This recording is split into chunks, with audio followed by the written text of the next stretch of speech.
Welcome to KIDLOLAND, an award-winning educational program for kids. Photosynthesis. Photosynthesis. It's how plants make their food, and it goes something like this.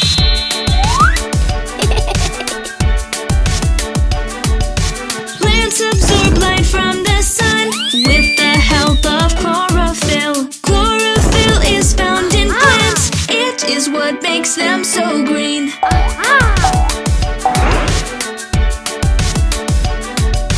Plants breathe in carbon dioxide and drink water from the ground. Yay! They turn it into food to feed themselves. Hooray!